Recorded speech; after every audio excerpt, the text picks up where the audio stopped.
Hello, everybody. So I decided to go and look at Ralph Yankee Arnold's video on Calvinism. And I listened to a few minutes of it, and then I just heard just about every argument that I've heard before. And this argument is the same argument from beginning to end. It's the same one. Ralph Yankee Arnold said that that's not fair. Ralph Yankee Arnold said that God cannot condemn anybody, right? Because if God chose that they were to be chosen from the beginning of time, how can God condemn anybody? It's the same argument. So I turn over to Romans chapter 9. It's really simple. It's Paul said to Ralph Yankee Arnold. This is Paul the Apostle to Ralph Yankee Arnold. So then he has mercy on whom he desires, and on whom he desires he hardens. You will say to me then, why does he still find fault for who has resisted his will? It is Ralph Yankee Arnold's very argument. Why does God find fault for who has resisted God's will? And Paul answers you, on the contrary, who are you, O man, who answers back to God? It's just going to go round robin, because you're never going to accept that God has the right to do what he wishes with his creation.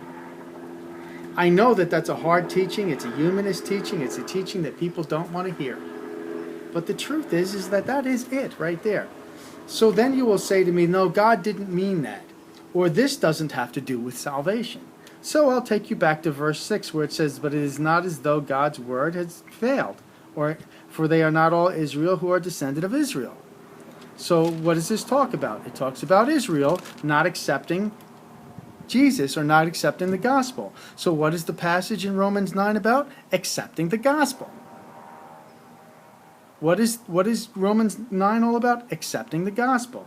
So then I show you that not all Israel is Israel. Neither are they all children because of Abraham's descendants, but through Isaac your descendants are named. So then it talks about, and not only this, but of Rebekah also, when she had conceived twins by one man, our father Isaac, for through the twins, though the twins were not yet born or had not done anything good or bad, in order that God's purpose according to his choice, election, might stand, not because of works, but because of him who calls. So then I tell you that God did not look down the corridors of time, but he planned time. He made his choice. It was his will. Not based on what they will do, but based on God's will that they will do it. God planned and purposed for these people to be saved. And you will say, that's not fair. And I will say, well, it says, behold, I lay in stone a stumbling block, a rock of offense. This is an offense. The gospel is an offense. And you will say to me then, why does he still find fault for who resists his will? On the contrary, oh man, who are you to answer back to God? You know, it's all right there in black and white. And you'll say, no, God looked down the corridors of time. And I'll say, no, Romans chapter 9 doesn't allow you that. And basically, to tell you the truth, I have seen every argument, and it comes back to the same thing.